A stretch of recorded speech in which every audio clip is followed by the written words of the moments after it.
Hi, grade 5 teachers. Mary Kate McGarvey here. We are going to dive into our very first topic in theme 4.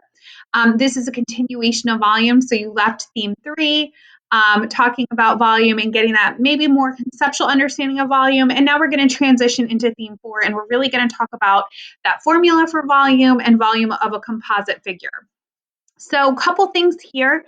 You'll notice we have essential task 67 through 70.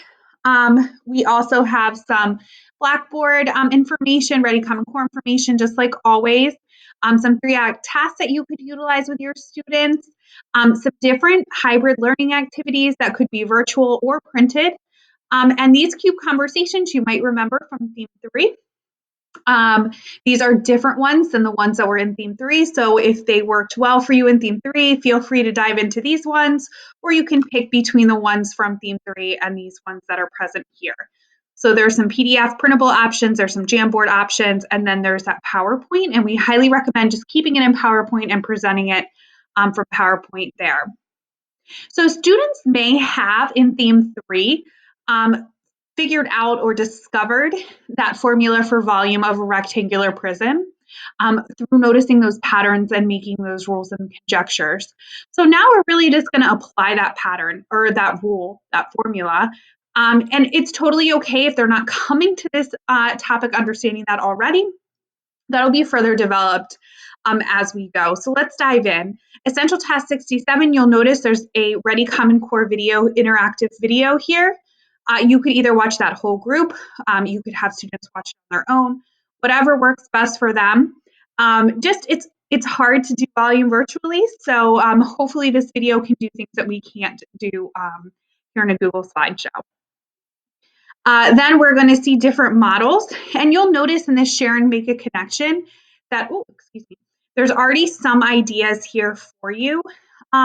Really consider, and let me go back one, students, there's Jamboards here, or they could use a clear plastic sleeve if you want to print it, or use their book, their Ready Common Core book, whatever works. But thinking about the dimensions of this and how they could figure out that total area. And we really want them to start to make that connection that we could use multiplication, and we could use multiplication in a couple different ways. So they might be coming to us with still layering. Well, how is this layering and repeated addition similar to this multiplication of the dimensions that we see here?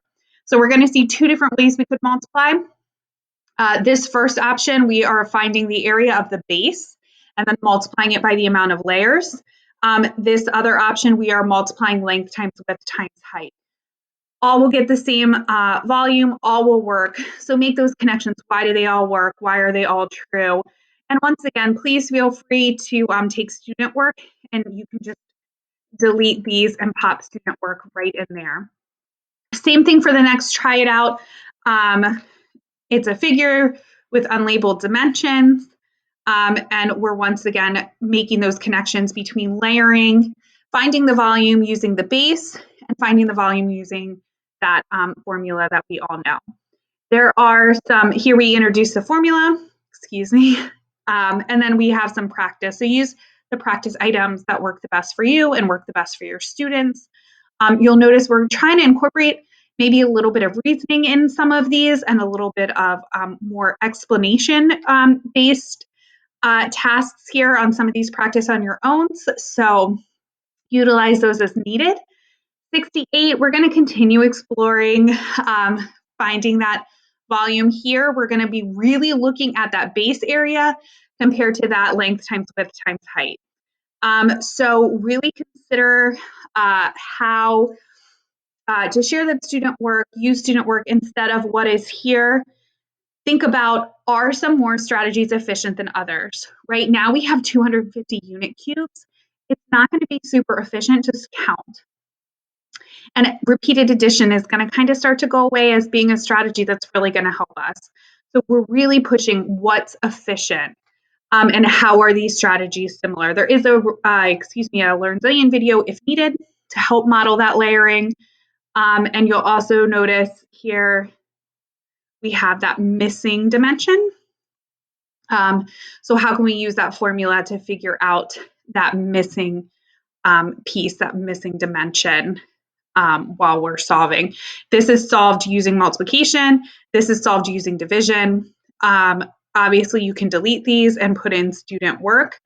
And you'll notice we have some more practice for students to complete. Once again, a little bit of reasoning here. These you can actually change the dimensions, and you can show how your rectangular prism might change and how that might look different. All right, diving into Essential Task 69. We're now going to look at volume of a solid figure composed of two non-overlapping rectangular prisms. So what I mean by that is something that looks like this. So how can we partition this to figure out the volume of each really is essentially our end goal here. So thinking about this is just starting off. So what do they notice about this figure? How is it similar to, and how is it different from the rectangular prisms that we've been working with? And how can we use that prior knowledge and those skills that we've learned to be able to figure this out? So the question mark boxes can be deleted, and I encourage you to delete them. And you'll see the next slide, they are deleted. So just kind of thinking about taking the numbers out of it, because we know that sometimes our kiddos, when we put those numbers in, they just start solving, they just start chugging away.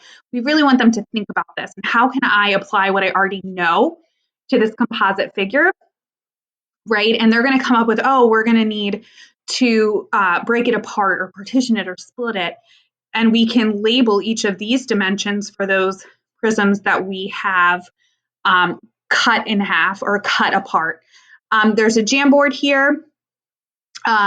This slide can be edited if you feel as though your students might need a little bit more support. I'm thinking especially this bottom dimension here is 6 feet for the whole thing.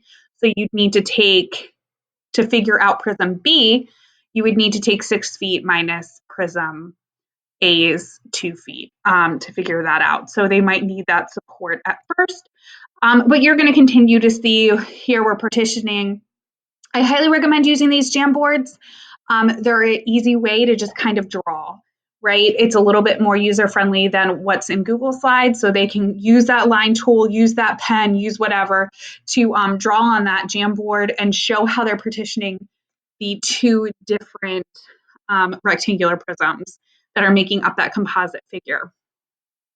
Once again, feel free to delete these and use student work, and you'll see some practice following that, as well as a new Ready Common Core video. Last but not least, Essential Task 70. You're going to continue to do that same idea. We have composite figures. We're splitting those composite figures or cutting those composite figures and finding that volume. Please note that these figures, these numbers are getting pretty great, right? These are greater numbers. So this is a great time to go back to some of that multiplication and some of those multiplication strategies. In addition to finding the volume, how can I encourage them to show their multiplication thinking? This is a great refresher on area model or partial products or whatever really they are using to multiply successfully, efficiently, and effectively. So there's a little note here to remind you of that. Great time to review. I would highly recommend you could do a Share and Connect talking about the volume and a Share and Connect talking about multiplication strategies. Great tie-in here with these essential tasks. Same thing here. Remember, great time to talk about multiplication with greater numbers, excuse me. And we have some practice for you to try. So it's quick. This really should be 4 to 8 days. It's going to depend on your student readiness and how they did in theme 3. Something that I forgot to mention at the beginning of the video that I wanted to mention real quickly, it's okay if you are starting theme 4 a little late into quarter 4. There's fewer essential tasks here in theme 4 than there are in the other themes. So you'll have a little bit more time. So it's okay if this is starting a little ways into quarter 4. Don't fret about that. Well, thanks so much for listening, and good luck with volume.